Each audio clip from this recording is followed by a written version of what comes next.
All right, JY, we've been spending a lot of time recording March Madness kind of stuff, but Yeah. during the madness, even more madness ensued when it looks like Georgia Tech is going to hire Damon Stoudamire as their new head coach, succeeding Josh Pastner. What do you got for me here? This is kind of like hard for me to wrap my head around. It's just kind of breaking news, so it's kind of we're pontificating about it. Yeah. So let me throw it to you. What do you got about it? Well, I think we start with the conversation that I've already had with a lot of people. Like, man, I thought Amir Abdur-Rahim was going to be the guy, and I think that was a consensus thought by a lot of people that were in the know. And I think that's a relevant thought. I think it was a worthy thought. But here, Damon Stoudamire gets the job. It's interesting to me for a number of reasons. I think there's a lot of webs or a lot of trickle down effect from this hiring. One, Damon Stoudamire was hired by Josh Pastner 2 times when he was at the University of Memphis. So he worked with Pastner at Memphis before. He helped really kind of usher in his college coaching career. Obviously, he was a head coach for 5 seasons at Pacific. Very hard job, by the way. Very, very hard job. And all things considered, I think Damon did really well there. So I think 71, 77, I think was his record there out there at Pacific. My grandfather's alma mater, by the way. And so I do think it's interesting where it was kind of a right out of right field a little bit. But again, we've seen this before. We've seen Jerry Stackhouse get the Vanderbilt job. Obviously, we saw Patrick Ewing get the job at Georgetown. People have already said, I've already asked a lot of people, high school coaches and travel coaches there in Atlanta, like, what do you think? Well, he's got to make sure he's got an Atlanta guy on staff there at Georgia Tech, which I don't disagree with. But I do think it's interesting. Damon Stoudamire, for a couple more anecdotes of note, he is the godfather to Kyle Sturdivant, who's there on the team at Georgia Tech. He's very, very. He's had sons, has had family. Some of his children live in Atlanta, really close to us at Swanee. Went to Lambert High School. So we saw Damon Stoudamire quite a bit, actually. A lot of our events, Georgia Cup events, tip-off event. I've shot the breeze with him a number of times at some of those events. So he's been around. He knows the landscape, I think, of Atlanta more than people realize. And is involved and knows the program pretty well. And again, because of his relationship with Josh Pastner. So I was really surprised by this. And I've asked around. So a couple of things to dissect here, Josh. One, I do think it's interesting that everybody I've talked to says he's got to have an Atlanta guy. Okay. And I don't know if I disagree with that. I think there are less guys that are quote unquote Atlanta guys than people think and than they realize that there are. Amir Abdur-Rahim would have been one of the best guys, I think, if that was the case.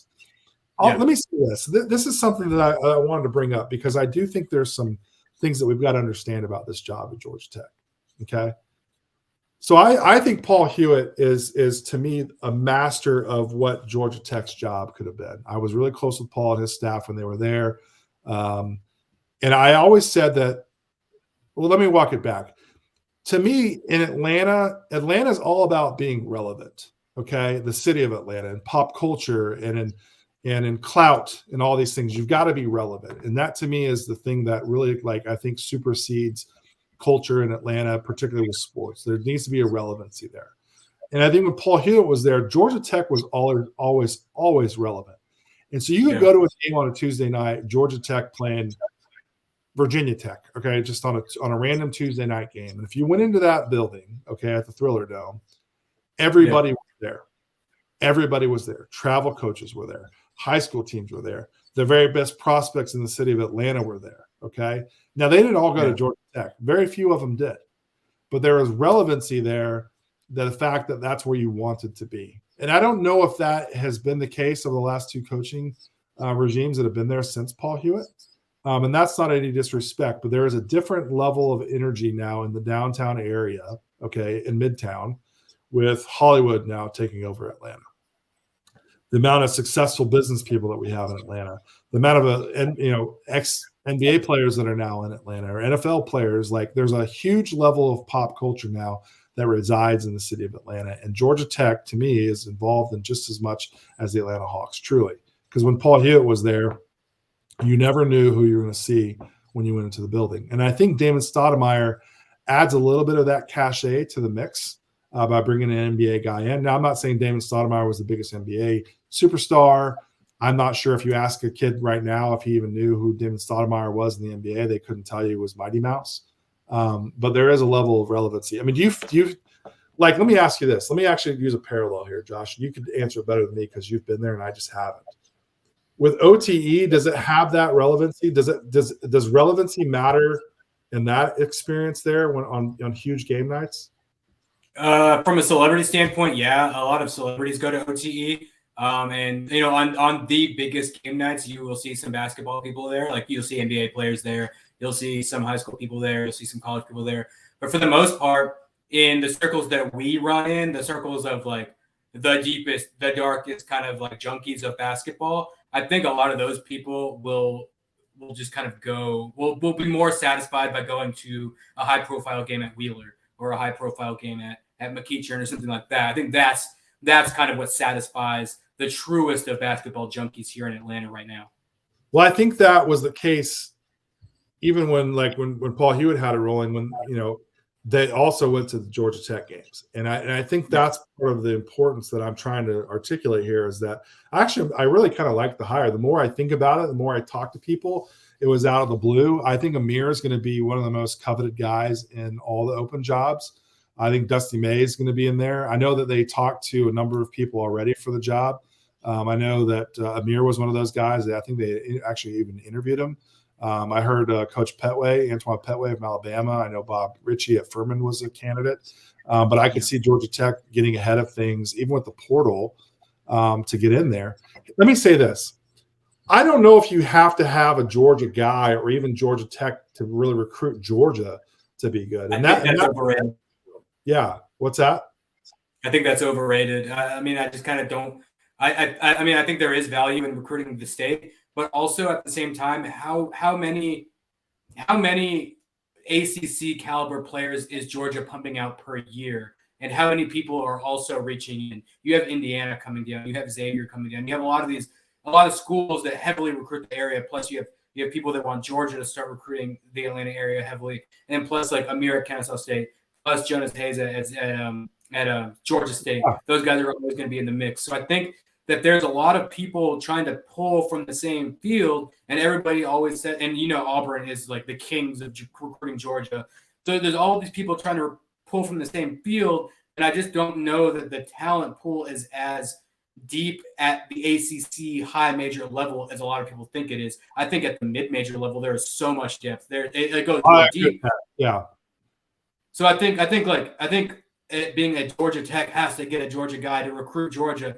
I think one that's a little overrated because realistically, how many Georgia guys are you going to be able to get into Georgia? Because it's like there are still a lot of restrictions there. It's still a high academic school. It is still a school that doesn't heavily lean into NIL. And like as much as you and I and people who are probably watching this video and people that we talk to on a daily basis are basketball people in the state of Georgia, and we kind of run in those circles, Georgia itself is not a basketball state. It is a football first state. So football is going to be the kings at Georgia. It's going to be the king at Georgia State. It's going to be the king at Georgia Tech. All these schools are going to be football first schools. So I think if there is NIL opportunities, it's going to go towards football more than it is basketball. Yeah, I mean, there's just more numbers there too. Sometimes it comes down to numbers. Yeah. I think really when it comes down to it, it's the value of what Georgia Tech is academically. And I think Paul Hewitt understood that really, really well. I think every coach that's been there, to be fair, understands that really well. But I don't know if you need to start your roster with Georgia guys. And my point with that is when I look, you've got to get the right guy. Okay. And so listen, they went and got the right guy in Derek Favors, right? They actively recruited Al-Farouq Aminu, who ended up going to Wake Forest, but I thought he was going to go to Georgia Tech. I really did. But when Paul Hewitt was there, they went out there and they got Thaddeus Sung out of Memphis, and they got Amon Shumpert out of Chicago, and you got Chris Bosch out of Fort Worth. And so I think that's the value of what Georgia Tech is that you have the ability to go to Los Angeles and Washington, D.C., and to Boston and Chicago and major markets, and you can go into those cities and go get a player because of your academic value. And I talked to one of the ex-players or Georgia Tech graduate that played at Georgia Tech for Coach Hewitt, and I asked him, I said, hey, well, how hard is it really to maintain that balance between academics and athletics? He's like, bro, it is no joke. And that's the one thing that Georgia Tech, they will not shrink on that. Kudos to them. So you've got to find the right guy. But a guy like Bruce Thornton should never have gone to Ohio State. He should have been at Georgia Tech because he's that type. He's the perfect type of guy that went to Georgia Tech. Yeah, that's a great point. That's a guy that you win with at Georgia Tech. That's a guy you try and keep home. So, yeah, you're right about that, certainly. you've got to find the right guys, but then you've got to be able to build that with other players along the way. And that's why I think the staff is going to be really interesting to see with Damon Stoudamire. I would argue that go after Mufon Udofia, who played at Georgia Tech, who played for Paul Hewitt, who's now coaching in the G League, and is a guy that, won 4 state championships at Miller Grove, playing for Charmin Light, knows the landscape. I think Adam Gibbs from the Skill Factory is a phone call that you got to make yesterday if you're Damon Stoudamire. Same with Julio Smith for the Celtics, and Ryan and Dez with Game Elite, and Norman Parker and Winfred Jordan. I mean, I'm sure I'm forgetting some, but you've got to be able to get into those guys. And I had a coach tell me, and he was right. Have you ever seen the Key and Peele skit where he's shaking hands with the white guys and dapping up the black guys? He said that perfectly. Says in Atlanta, instantly, if you're going to get a kid or not, whether or not you get a handshake or you get a dap. And I'm like, that was the most perfect way of explaining Atlanta, and I loved it because I think it's accurate. And I'm glad that I'm a dap guy for most people, which I feel pretty grateful for. Damn, I need to start making sure that I'm dapping people, not handshaking. You need to be dapping. Yeah, you need to be dapping. But I did think that was a really good point to how Atlanta's recruited, and I think that's the important part for moving forward, where we've got somebody now with Damon Stoudamire who I don't think will take very long to get entrenched into Atlanta culture, Atlanta basketball culture, and there's a relevancy there. So the more I have this conversation, the more and more I'm like, you know what? I'm not mad at it. I think Amir would have been a great hire, no doubt about it. I'm not sure Georgia Tech wanted to wait that long. And I think they wanted to get it done, which, kudos to them. We've seen a lot of coaching hires take forever. This one kind of came in out of the blue. And ironically enough, Damon Stoudamire was at the Georgia Tech game at Boston College and then was in Atlanta for a number of games. So he's been around quite a bit. So it's not a big surprise if you're paying close attention to what's going on. But I don't know, Josh, kind of interesting. If you're watching this video, let us know. Leave a comment below. Do you like this hire? What do you think of this hire? Is this a good hire? Can Damon Stoudamire have success in downtown, midtown Atlanta at Georgia Tech? Let us know. I'll be interested to see. Sorry, Josh, I did all the talking, man. Yeah, no, that was good because when we talked about this earlier, you were the one that kind of was most impacted. You were it seemed like you were about to fall out of your chair. So I kind of wanted to just let you rock because it seemed like you had a lot more to say on this than I did. For me, it's kind of a sit and wait kind of thing because I still don't know where Georgia Tech fits in the landscape of everything. I just think it's a hard job because of the academic requirements, because of the NIL stuff, because of the league you're in, man. You have some of the best teams, the best programs in college basketball history in the league that you're in. And I think I think the ACC is kind of just a tough league to win in, and I think it's a tough place to recruit. And I just think that there are a lot of limitations that this job has. So I just didn't have that kind of instant reaction that you did because I was more of just all right, let's see how it goes. Just because that's how I feel about Georgia Tech. Like I said, you have more of a historical. You had the Paul Hewitt days logged into your memory. My days are of me going with by myself to one of those Georgia Tech, Virginia Tech games, and there being nobody around me. Just being oh, okay, well, here I can get a ticket. I can get a floor seat for $1 to see Georgia Tech play Wake Forest. That kind of deal. I think the win at Georgia Tech is relevancy. I really do. I think that's the win. And to your point, you're playing Carolina, you're playing Duke, you're playing Louisville, you're playing some of these schools with these rich histories.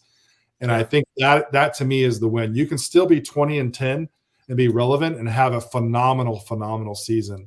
And I think that, we've gone 2 decades now of solid ball, right? Solid. I think what Josh Pastner did was phenomenal. I think he overachieved. I think he left it better than he found it. And that it wasn't in bad shape to begin with. I think it was fine. But I think for Georgia Tech, they want to be bigger than fine. Kind of like when they leveled up from Russell to Adidas. They've got to level up a little bit in that overall. Yeah. The name, it's just like the Georgia Tech name, I don't feel like doesn't pop in basketball circles around here. It should. It should. Oh yeah, no, I agree. I just feel like if you bring up Georgia Tech, it's kind of like, oh, okay, Atlanta to me is a top 5 basketball city in the country, regardless of Georgia being a football state. But when you look around, for sure, it is an important place in basketball culture. And Georgia Tech has to match that. And I think that's really, really important. But we can go on and on and on. I do. I'm very passionate about it. I love that place. I think when downtown Atlanta is rocking for college game nights, I think it's really important. And I do interested to see what happens with Damon Stoudamire. So again, let us know what you think in the comments below, and we'll take it from there.